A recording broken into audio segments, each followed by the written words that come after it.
Entonces les decía que eh, esto que nos empieza a contar Cobo Romaní se refiere justamente a un nuevo eh, nodo de este proceso evolutivo de Internet. Y nosotros entendemos que Internet no es que aparece en la década del 90, sino que tiene todo un proceso anterior vinculado a teorías, por un lado, y a proyectos que no progresaron, pero que sí fueron como los pies para iniciar a pensar lo que hoy conocemos como Web 2.0. Y por eso tengo acá... ¿Estás, Sergio? ¿Sí? ¿Sí? ¿Sí? ¿Me escuchan? Sí. Sí, sí. ¿Ven las diapos? No. No.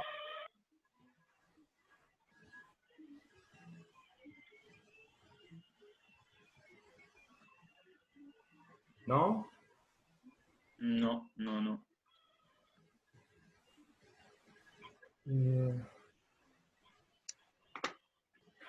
bueno, voy a dar inicio de nuevo. Estoy haciendo ingresar a otros participantes. Bueno, yo les sigo hablando hasta que se reconecte la cámara. ¿Sí? La cámara está funcionando, lo que no está funcionando es el compartir pantalla. Sí. Compartir pantalla. ¿Querés enviarme por mail la...? Bueno. ¿Vieron? Si se te sigue cortando, Sí. mandame por mail la presentación y yo te la voy ejecutando por ahí. Bueno, dale. Dale. Ustedes vayan diciéndome si se entrecortan, ustedes o los chicos, alguien que me diga si se corta. Entonces les decía que es una tecnología que, si bien surge como una tecnología de defensa militar norteamericana, va mutando, va cambiando, y esas características que estaban pensadas para una cuestión de defensa empiezan a mutar y a proyectarse como un servicio social. Pero no es hasta la década del 90 que Internet toma la dimensión social que tiene hoy. Imagínense que la estructura tecnológica, si bien ya estaba armada, se la ofrecen a AT&T, que era y es la empresa de mayor envergadura en comunicación norteamericana, y la rechazan a Internet porque creen que es una tecnología que no les va a generar ningún beneficio, ni económico ni social. ¿Sí? Y esto se debe básicamente a que las estructuras de comunicación que presentaba Internet hasta la década del 90 eran bastante malas. Es decir, la interfaz de comunicación, ¿sí? Esta interfaz que es básicamente lo que a nosotros nos permite comunicarnos, esa estructura, esa membrana que me permite comunicarnos a lo más básico de Internet. No estaba desarrollada en forma natural. Sí había quienes podían navegar en Internet, pero con un conocimiento técnico muy importante. Tim Berners-Lee es el que va a desarrollar esos protocolos de comunicación y el que empieza a dar pie al desarrollo de las interfaces humanas entre la Internet y nosotros. ¿Sí? Antes de llegar a este desarrollo que va a ser Tim Berners-Lee, es muy importante tener en cuenta las ideas de Vannevar Bush, Ted Nelson y Engelbart. ¿Sí? Douglas Engelbart es el que desarrolla el mouse. ¿Sí? Ya se los adelanto. Bush y Nelson son los que van a empezar a desarrollar las cuestiones teóricas basadas en el hipertexto. ¿Sí? Y que estas ideas y estos desarrollos tecnológicos después lo va a retomar Tim Berners-Lee para armar la estructura de comunicación entre las computadoras y nosotros. ¿Hasta acá se va entendiendo? Espero que sí, que no se haya cortado. Vannevar Bush en 1945, él desarrolla una idea teórica de lo que sería una extensión de la memoria.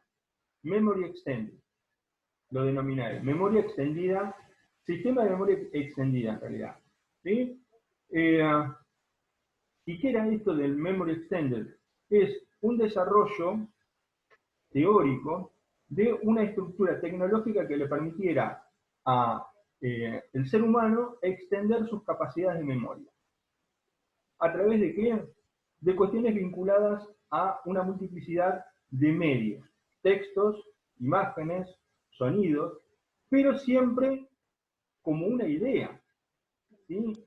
Vannevar Bush no se le cruzó nunca por la cabeza el concepto de hipertexto, pero sí él desarrollaba la idea, ¿sí? Entendía que podía haber una extensión de memoria a partir de una búsqueda no secuencial de un dato. Es decir, que uno podía hacer un recorrido no lineal de una información para obtener un dato preciso. El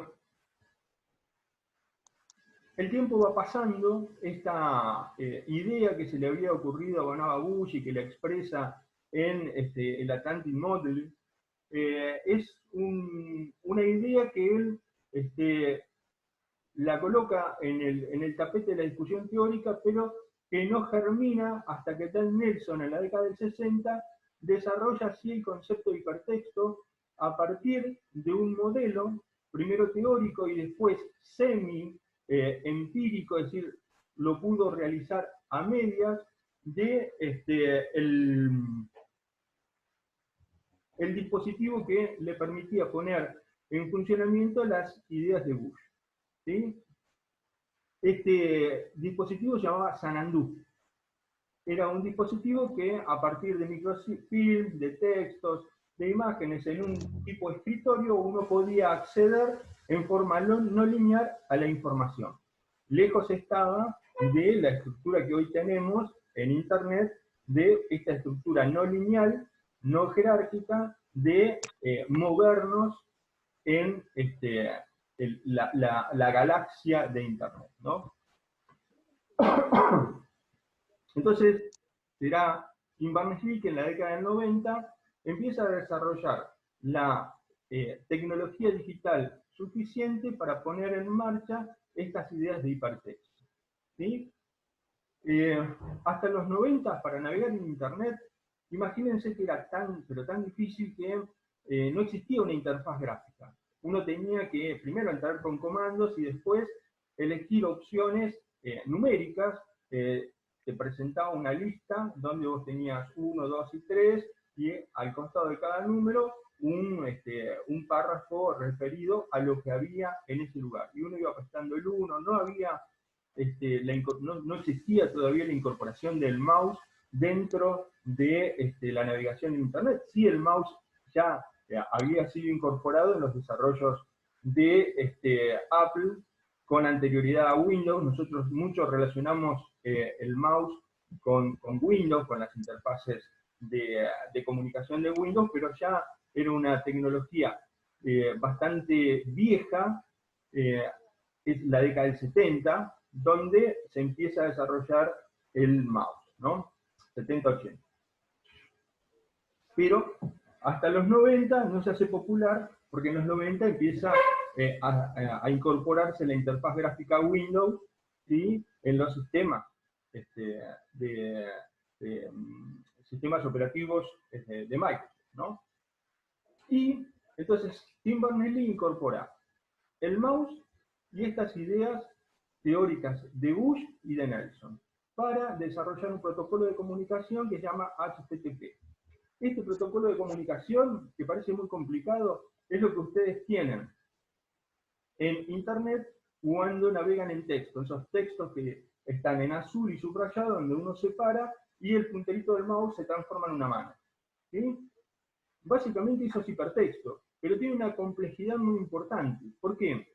Porque según Vannevar Bush, esta idea, que él todavía no la había conceptualizado como hipertexto, tiene que ver con la forma en que nosotros pensamos, ¿sí?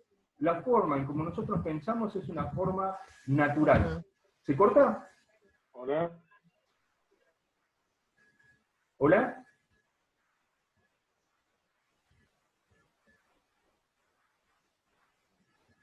¿Hola, hola?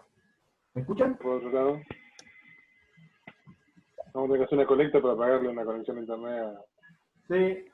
no sé ¿Qué cosa que dijiste vos, Sí. ¿Qué pasó? Empezaba a hacer Hacemos una vaquita entre todos y le pagamos al profe una conexión a internet como la gente. No sé por qué ahora, pará, ya sé lo que pasa. Ahora les digo. ¿A quién le va a cortar la conexión? Se quedó sin verse y la hija, me parece. Ay, me parece.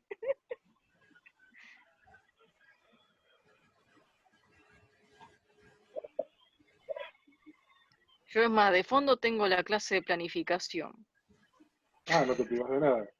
No, lo bueno de tener por lo menos dos ambientes, ¿viste? Le dije, cerrá Claro. la puerta, si no vas a salir también en la de Trix. Ahora sí, ahora me parece que no se va a cortar. Estaban mirando Netflix, estaban otro no sé qué, haciendo que bajadas de no sé qué cosa. Nada.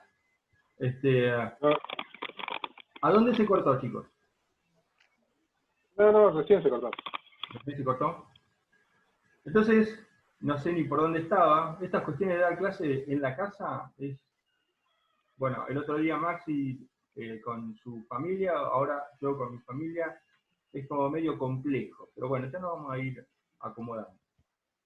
Estabas con la parte de los Sí, hipertextos, los textos en azul, ajá, subrayadito y el mouse. exacto. Entonces le decía que Vannevar Bush, cuando piensa esta estructura, él la piensa como una forma de pensar natural, ¿sí? De acceder a la información natural. Es más, su artículo se llamaba ¿Cómo pensamos?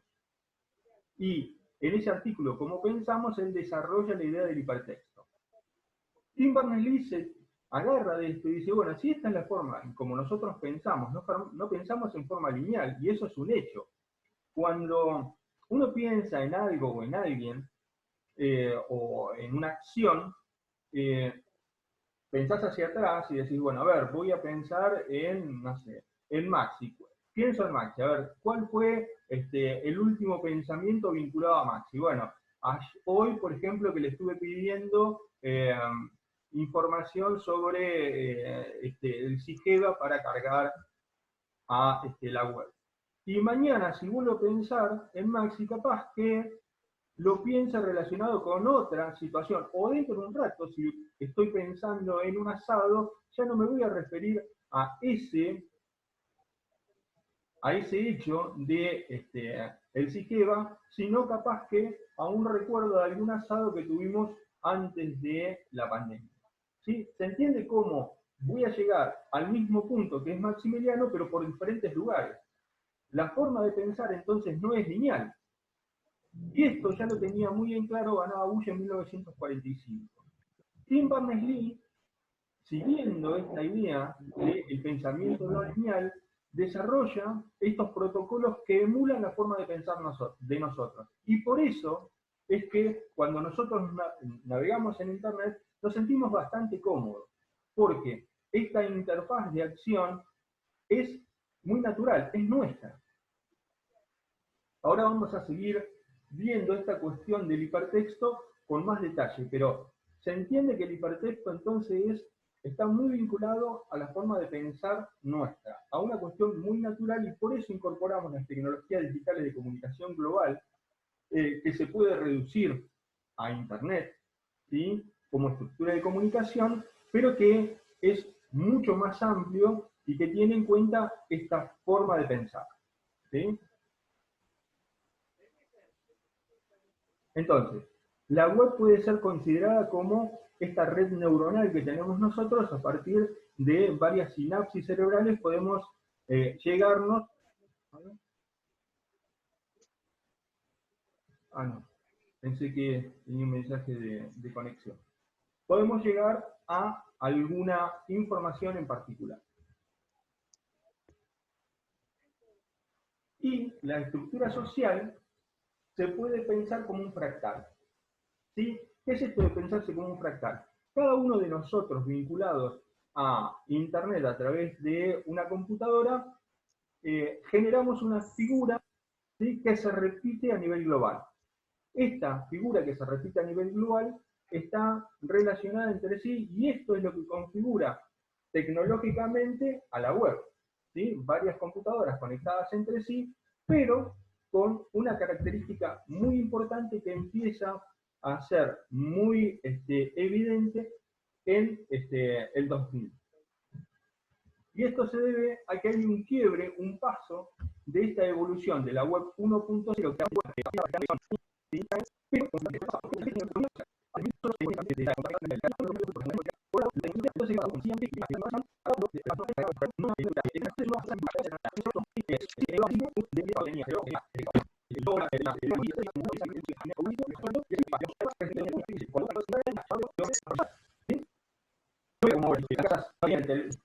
había un teléfono de línea y una caja de Iba a decir que es medio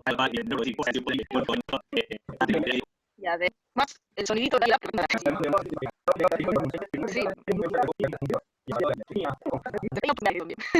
totalmente.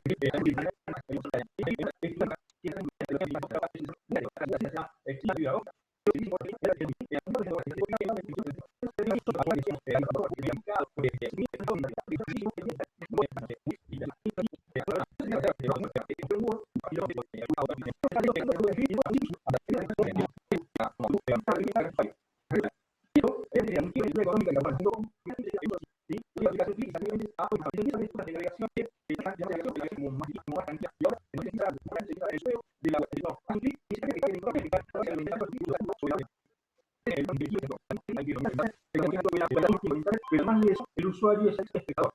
Empieza a crear, empieza a interactuar con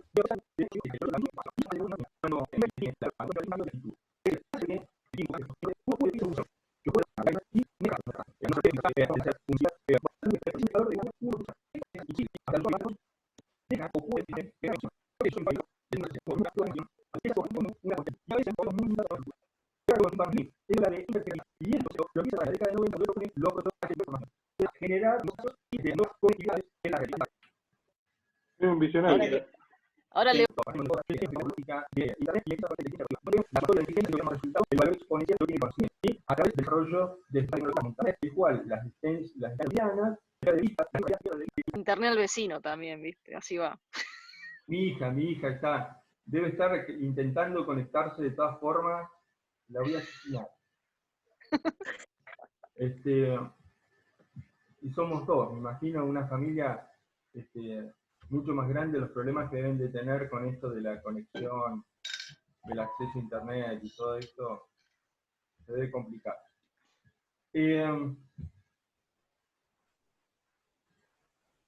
Bueno, continuamos, ¿me escuchan? Dale. Aparece el concepto de multitudes inteligentes también, de Howard Reingold, ¿sí? Acá, esta idea de multitudes inteligentes es muy interesante porque hay movimientos espontáneos en la red que muestran una necesidad social de expresarse. Y la red es el medio para poder expresarlo en el momento, en el ya. Entonces, aparecen los flash mobs, que son movimientos sociales espontáneos en donde hay una manifestación, la que sea. Hay muchos ejemplos en Argentina donde hay movimientos espontáneos. Seguramente esto está más asociado a cuando hay mucha gente reunida en algún lugar.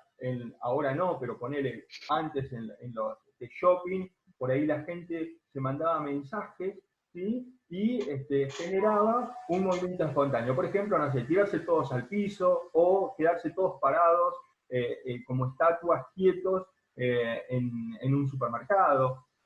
Bueno, expresiones como esta, que por ahí uno dice, ¿para qué? Bueno, para poder expresarse, para poder utilizar la tecnología para generar algún estado de arte, diría Brea, ¿sí? De un estado de arte social, de una manifestación nueva, artística, corporal, social, no lo sé. Pero aparecen estas multitudes inteligentes. Y por otro lado aparecen los SMARMOS, que son movimientos inteligentes, ¿sí? Que sirvieron para, en muchos de los casos, en muchas de las manifestaciones sociales, no solamente para para juntarse en algún lugar, sino, como pasó en la primavera árabe, para poder derrocar un gobierno, para poder mostrar al mundo una situación muy particular en donde se congregaban a partir de mensajes de texto, ¿sí? Estamos hablando en el 2012, donde empezaron a utilizar las redes también para manifestarse. bueno, ni una menos acá en Argentina es un caso muy particular de SmartMob, donde hay movimientos pensados para la manifestación de un fenómeno que obviamente tiene una repercusión, un eco a nivel mundial. Las sabidurías de las multitudes. Este apellido me cuesta pronunciarlo, Zorowik, es también muy interesante porque habla de la sabiduría en función de las inteligencias colectivas, de las multitudes inteligentes, de la intercreatividad. Me parece que este concepto es como integrador, ¿no? Y uno puede tomar ejemplos como la Wikipedia, ¿sí? En donde se expresa tanto la inteligencia colectiva, las multitudes inteligentes, la intercreatividad, porque acá la sumatoria tiene que ver también con el hecho de poder expresarse y poder generar nuevo conocimiento. ¿Sí? La arquitectura de participación, O'Reilly, bueno, ya lo dijimos, ¿no? Esta arquitectura de participación es lo que él considera como el elemento fundamental de la Web 2.0, la arquitectura de participación dada a partir de los protocolos de conectividad desarrollados por Tim Berners-Lee, hacen que la red sea una estructura en la cual todos podamos generar nuevo conocimiento en términos de Zorowik, o que podamos expresarnos libremente en términos de las inteligencias múltiples de Reingold, o hablar de la inteligencia colectiva para que el conocimiento sea exponencial en términos de Levi. Entonces, me parece que la Web 2.0 es mucho más que una estructura tecnológica, tiene que ver con una construcción conceptual de la tecnología. ¿Sí? Esos en términos de Planeta Web 2.0, de Cobo Romaní, y un poco también de lo que habla en el capítulo Francisco Arbarelo, donde retoma un poco toda la construcción del hipertexto, y él dice que el hipertexto en realidad, él dice, y lo dicen muchos otros autores, no es privativo de los entornos digitales. ¿Sí? El concepto como tal, porque nosotros pensamos hipertextualmente. Un libro tiene una estructura hipertextual, es decir, no nace y muere en el mismo libro, sino que uno puede conectar a partir de una lectura ideas con lecturas anteriores. ¿Sí? Uno puede salirse de ese margen físico del libro y pensar en términos hipertextuales, que es lo que en definitiva propone Vannevar Bush, ¿no?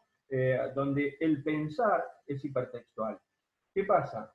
El desarrollo de las interfaces humanas en vínculo con las tecnologías hacen que esa estructura de pensamiento hipertextual se proyecte en una galaxia de datos y de información y de personas. Entonces, estamos actuando y trabajando en una telaraña hipertextual.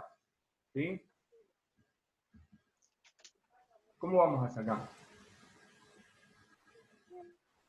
Bueno, lo de prosumer ya lo vimos. ¿Qué pasa? Aparece la hipertextualidad, la interactividad y la multimedialidad. Tengan en cuenta que la hipertextualidad, si bien es una estructura de comunicación, estamos hablando también de que esa estructura de comunicación está vinculada a una estrategia de participación, ¿sí? A cuestiones interactivas, a poder interactuar con el otro. Y por otro lado, esa cuestión, esa estructura de la hipertextualidad no tiene que ver solamente con texto escrito, sino que la intertextualidad tiene que ver con cuestiones vinculadas a otros medios, con imágenes, sonidos, videos. ¿Sí? Lo hipertextual no es solamente texto. Es una estructura que vincula, como ya lo había desarrollado Ted Nelson y además Vannevar Bush, estructuras que tratan de unir una multiplicidad de lenguajes y de medios, que hoy lo podemos comprimir todo en una única pantalla. ¿sí? Pero además de esa única pantalla, como así lo dice Cobo Romaní, ¿no? En algunas características de la web 2.0 están vinculadas al uso de una multiplicidad de dispositivos, ¿sí? Y entonces podemos hablar de nuevas narrativas, de nuevas formas de contar cosas, de nuevas formas de comunicarnos. Y esto tiene que ver con lo que nosotros conocemos como narrativas transmediales, ¿sí? Que no es más que la multiplicidad de dispositivos conectados a una estructura hipertextual. Más o menos eso está vinculado a los dos textos, al de Cobo Romaní y al de Francisco Arbarello. ¿Hay preguntas sobre esto? Que seguramente las debe haber.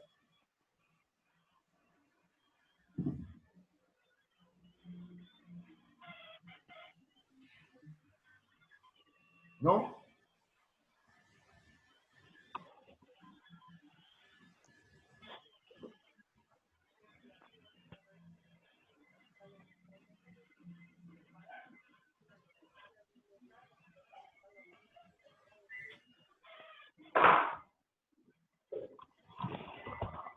Escucho muy bajito a alguien que está hablando.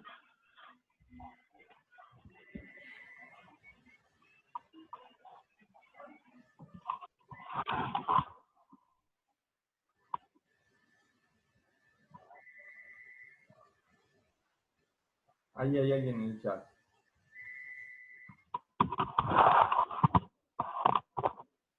Sí, claro. El texto, el hipertexto no es una estructura lineal. Contradice todas las estructuras impuestas por el texto escrito, digamos, ¿sí? Es como una forma de... Incluso más que multilineal. ¿Cómo? Incluso más que multilineal, es como más constelación, más galaxia, más... Exacto. Exacto. Pero dentro de del hipertexto, ¿sí? Como dijimos, no es privativo de lo electrónico.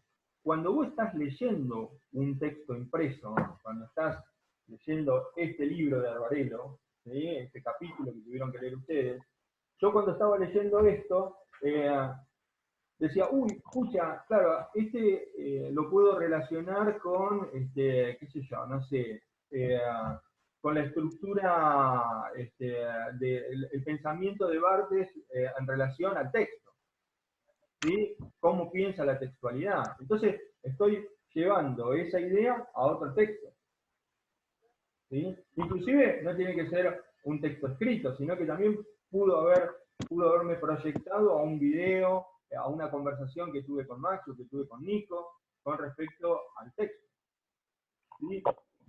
Es la hipertextualidad.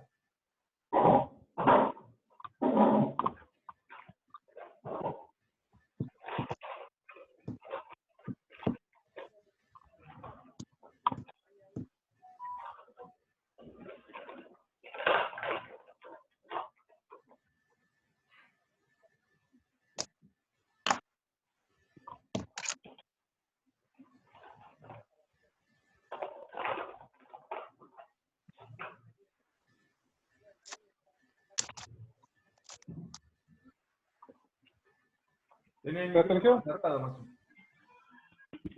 No, pensé que te habías congelado vos. Bueno, y ahí también te está diciendo Tomás y Luca están hablando de lo multisecuencial, ¿no? ¿A qué se refiere Alvarelo? Y te pregunta Tomás, y Luca pregunta si también es multisecuencial el texto. Lo hipertextual es multisecuencial también, porque justamente está hablando de una no linealidad. Cuando Arbarello habla de lo multisecuencial, habla justamente de lo no lineal, ¿sí? Que puede tener una secuencia u otra, multisecuencial. Es como esto que te decía yo de cuando pienso o quiero pensar el Maxi.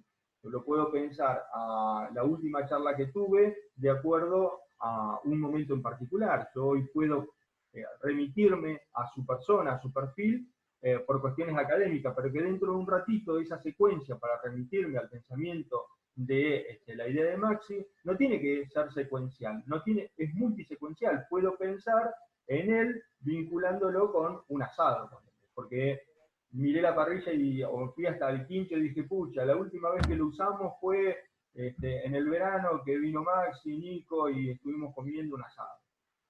Y cuando nosotros. Pero digo, es multisecuencial. Nico, ¿querías aportar algo?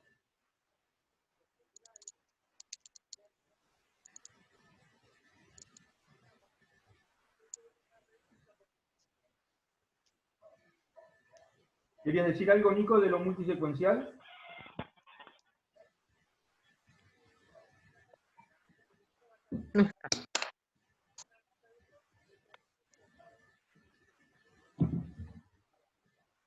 Continúa, Sergio.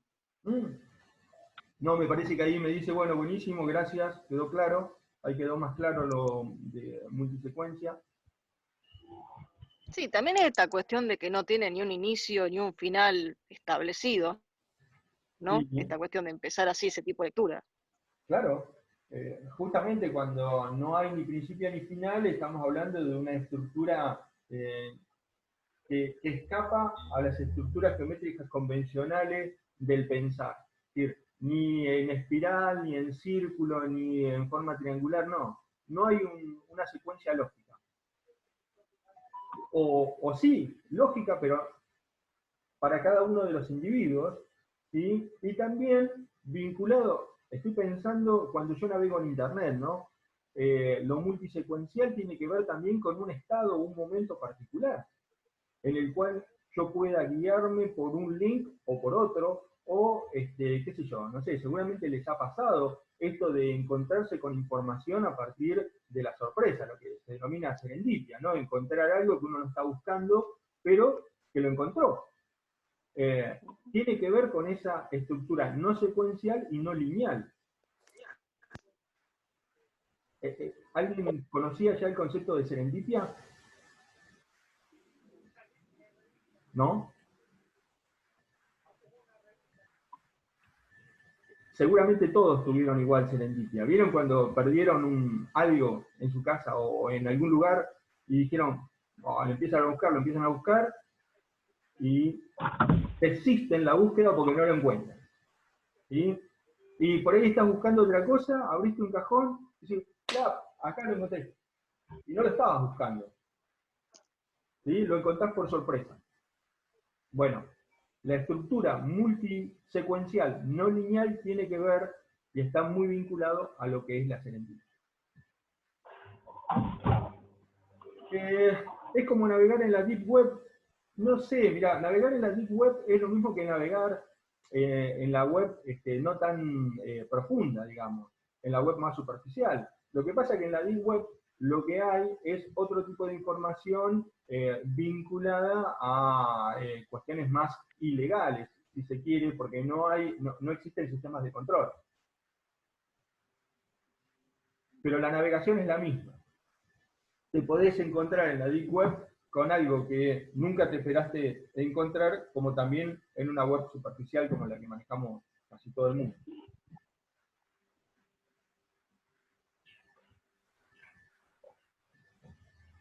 Sí, cuando buscas algo en Google, concepto, idea, y te llegan diversos resultados.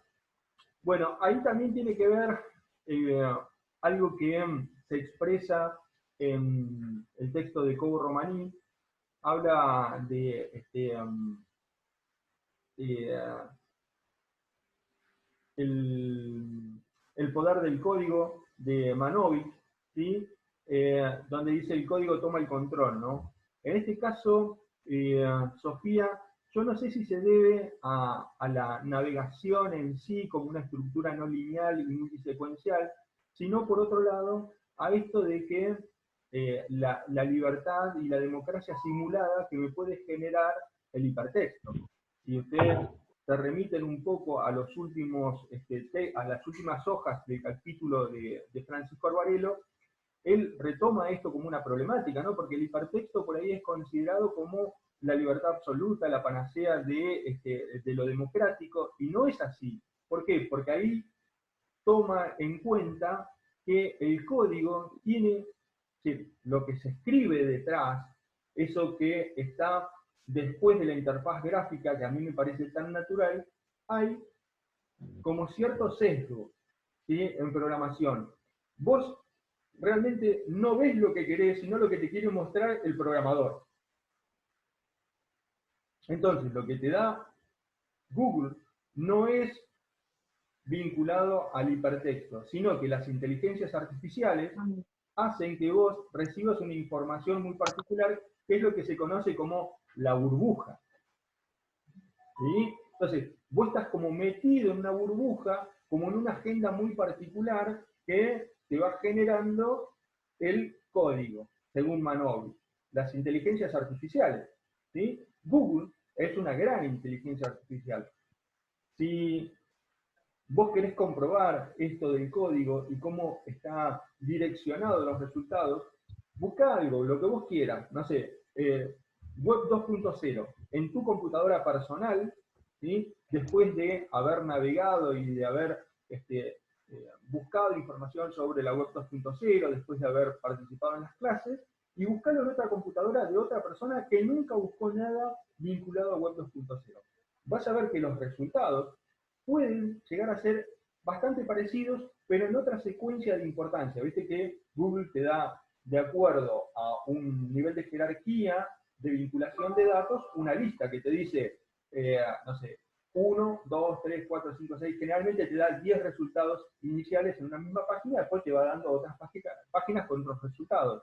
Bueno, esa secuencia puede variar mucho de acuerdo a la inteligencia artificial, que dice, bueno, esta persona es de su interés este dato, no este otro. Para esta es este otro dato, el de interés.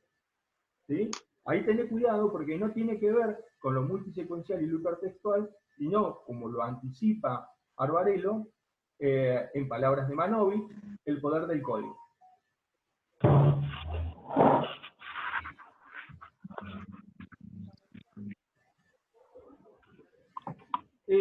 Por ejemplo, cuando estás en Facebook y aparece una noticia y la terminas leyendo, sería como que nunca buscaste leerla, pero igual lo hiciste.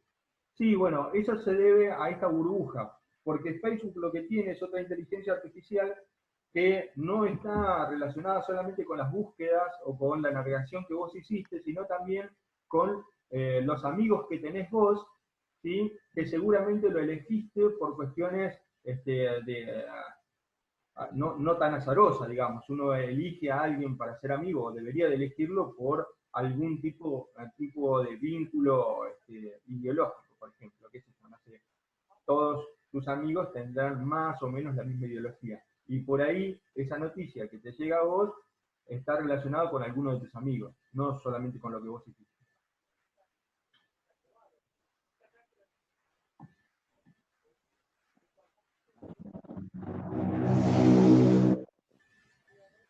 Lean si pueden. Por ahí, Nico, después le podemos, digo Nico porque Maxi se ha ido a buscar agua, seguro.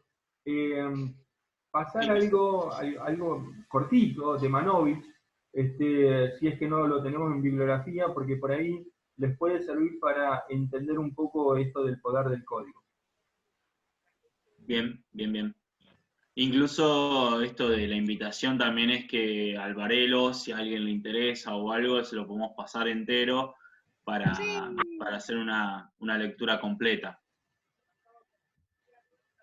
Y Ya por me ahí estaba igual le anotando podemos para decir a eso. Francisco que un día se conecte y charle con Estaría bueno, estaría bueno. sí.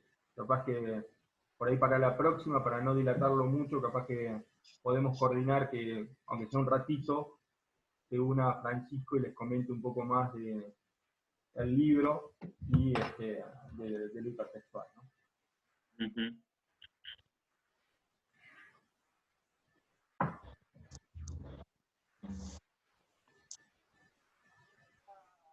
Si le prometemos asado, Pancho seguro arranca, si no...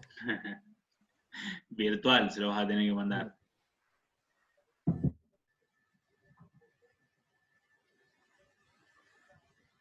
Bueno, ¿alguna otra pregunta? No tengan miedo que lo de Manovich es solamente una invitación para que lo lean, no es obligatorio. Digo, pueden hacer preguntas que si por ahí se me ocurre en algún texto, no es para que lo lean en forma obligatoria, sino para quienes les haya quedado alguna duda o quieran expandir un poquito más la lectura, ¿sí? Expandir un poco el universo hipertextual.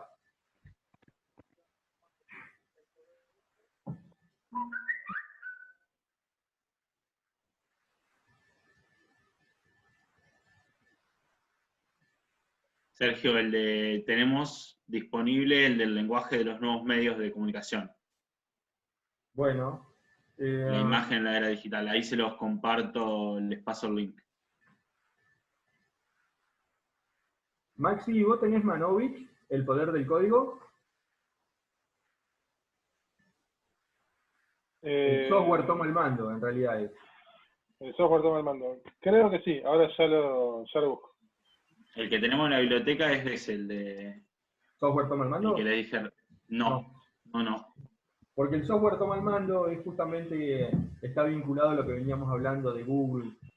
Claro, no, todo lo que pasa este detrás es... de la interfaz. El Porque capítulo 2 del lenguaje de los nuevos medios es el que habla de la interfaz. Ajá. Bueno, por ahí pasarle los dos y el que quiera leerlo lo lee, por lo menos para que lo tengan ahí en cuenta, que no quede Ahí les paso solamente el capítulo 2. un dato más.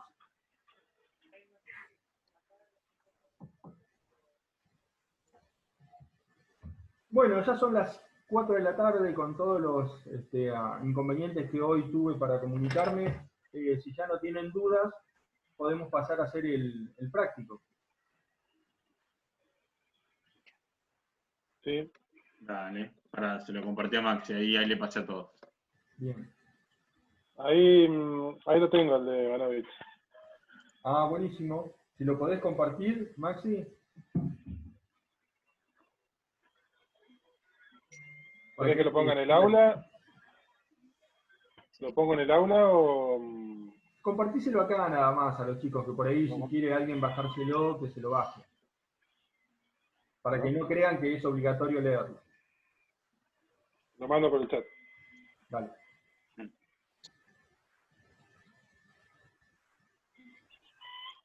Bueno, la idea ahí, mientras Maxi manda eso, si quieren ir entrando... Joana levantó la mano. Bueno, dale, Joana. ¿O estás jugando? No, se me activó nada más. Bien. Bueno, mientras Maxi les manda eso, si quieren vayan entrando a la plataforma donde ya está habilitada la clase 4. Esperen que a mí se me fue. Hay habilitadas 2 pestañas nuevas. Una que tiene que ver con el trabajo final, que hacia el cierre del día le vamos a explicar un poco de qué se trata, y que ya venimos hablando al respecto, pero le vamos a especificar un poco más. Y ya está colgada la unidad 2 completa, todo lo que es la bibliografía de la unidad 2, los textos que ya habíamos subido para que lean para el día de hoy, y la consigna que vamos a trabajar. No sé si Maxi querés explicar o introducirnos. Sí, la consigna para hoy era, vamos a trabajar ahora como la semana pasada en grupos, nos vamos a dividir en grupos como la semana pasada en forma automática, y la idea es que ustedes puedan, hay un texto que estaba ahí para la lectura, que si no está ahí en la plataforma, son 4 hojitas con muchas imágenes, así que es de muy rápida lectura, es una nota periodística, que habla sobre Cortázar y Borges, como esta forma de Rayuela de Cortázar y un libro de Borges, que habla sobre lo que podrían ser los antecedentes del hipertexto en la literatura, y la idea es que ustedes puedan vincular ese texto con el artículo que le habíamos dado para que leyeran para hoy de Francisco Alvarelo, que también lo que está planteando es, trabajando sobre el hipertexto, también Francisco retoma un poco los ejemplos del hipertexto en la literatura, y la idea es que ustedes puedan elaborar una cosa muy breve donde puedan vincular entonces a partir de los dos textos, las huellas existentes del hipertexto de la literatura y hacer una pequeña reflexión sobre la estructura de lectura que nos propone el hipertexto. Esas son como las dos cosas que deberían responder en este rato que van a estar trabajando en grupos, y esa sería la parte del práctico para hoy. Sí. ¿Vos querías aportar algo Quizá- más? No, que quizás está bueno que se pongan de acuerdo y generando estructuras de trabajo, capaz que armen un drive y empiecen a tirar ideas ahí, no solamente, digamos, esto de la conversación grupal, sino que pueden ir armando un esquemita para quien después lo expone tenga esos recursos que fueron anotando entre todos para explayarse, digamos, que se pongan de acuerdo, como hicieron la otra vez, quién va a ser la persona que después va a presentar esta relación, esta vinculación que hicieron, digamos, darles estas pautas de trabajo para que de alguna manera quede organizado y que después también nos compartan ese drive que hicieron, como para que nosotros también podamos ver quién estuvo en ese grupo y ya queda esto como trabajo práctico y hacerle algún aporte o poder trabajar con ustedes a partir de ahí. Me parece que nos puede ayudar a Ahí organizarnos. Tomás quiere que repitas Sergio. la consigna, Maxi, porque dice que Sí, si ahí- vos no Ahí te- la repito, pero fíjate que está queriendo ingresar al aula de nuevo Paula, que se le había cortado la luz y se está queriendo conectar de nuevo. Entonces, Tomás, Esperamos a que entre Paula, dale. así también lo Sí, entiende. pero Yo todavía mientras, no si está en quieren... sala de espera, ¿eh? Ah, ¿no? ¿No? ¿Qué pasó? Mientras esperamos a ver Bueno. que si entra, les comparto la pantalla ahí de donde está la consigna para explicarle una cosita. Cuando entren a la carpeta, ahí pueden verlo. ¿Sí? Bien. Tienen como tres secciones. Una es donde están todo el material de la unidad, donde está el Varelo, que ya lo tenían, donde está Bosco, donde está Cobo Romaní, y Escolari, que va a ser un texto que vamos a trabajar en la próxima clase. Además, material complementario de lectura y algo que puede complementar, que está bueno, que lo dejamos que nos quedó de otros prácticos que hemos usado, pero si quieren un poco profundizar en lo que ya Francisco les dice, lo que hoy dijo Sergio al principio de la clase, sobre Memex, sobre Theodore Nelson, Tim Berners-Lee, hay para profundizar, es material incluso que está en internet, pero bueno, lo tienen ahí como para adentrarse más en esto que estamos trabajando sobre el hipertexto. Eso ya entró... Sí, está Paula, está. Bien, perfecto. Bueno, entonces ahora reexplicamos la consigna si empezamos a trabajar. Entonces, Tomás, Paula y todos. Lo que hay que hacer es, en función de el texto de Bosco, que es el que presenta las referencias a la obra de Rayuela de Cortázar y a un texto de Borges, pensándolos como un antecedente, podríamos decir, del hipertexto, porque son las primeras propuestas que van a proponer una lectura así como a los saltos, por llamarlo de alguna manera, teniendo en cuenta por un lado ese texto y por otro lado el capítulo 5 del libro de Francisco Alvarelo, que nosotros le dejamos ahí también en la plataforma. Ustedes tienen que elaborar un documento breve que vincule, por un lado, las huellas existentes del hipertexto en la literatura y por otro lado también hacer una pequeña reflexión sobre cuál es la estructura de lectura que nos propone el hipertexto. Esas serían las dos consignas. Yo ahora se las copio acá en el chat para que les quede bien claro. Bien. Una cosita nada más para aclarar. Fíjense que las propuestas que bien Maxi les comentaba tienen dos perspectivas diferentes, ¿sí? Por un lado, la propuesta de Rayuela es una lectura hipertextual, ¿sí? Uno puede ir construyendo su propia aventura, digamos, y la de Borges lo que tiene es que dentro del mismo cuento, ¿sí? Hay una estructura hipertextual, es decir, el cuento mismo, no es que yo tengo que elegir un camino, sino que el mismo cuento, cuando lo empiezo a leer, me da los indicios de una estructura hipertextual, en donde el tiempo y el espacio son variables muy importantes en la narrativa del cuento. ¿Se entiende cuál es la diferencia? Espero que sí, si no me dicen. Pero es son dos propuestas diferentes, muy diferentes. Bueno, Perfecto. ¿Alguna duda antes de irse a las salas individuales? ¿Alguna duda queda al respecto? Pueden hablar, pueden escribir en el chat, como prefieran, pero dennos una respuesta, así nos quedamos tranquilos de que se entendió. ¿De qué extensión? Traten de que sea algo sintético, no tienen mucho tiempo para poder escribir. Ahí Agustín pone el documento de qué extensión. O sea, tenemos ¿cuánto tiempo vamos a destinar, Maxi? ¿Media horita? 20 minutos. 20 minutos. Sí, 20 minutos. Son 4 y 13. Sí. Menos 25, como para poder hacer No. un cierre, volvemos acá al aula. Así que 20 Sí. minutos, 22.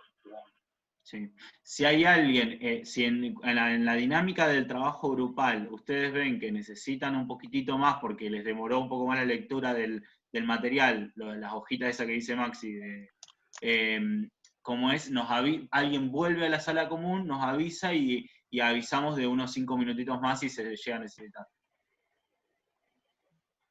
¿Listo? Yo igual ya Bueno. lo tengo configurado para media hora.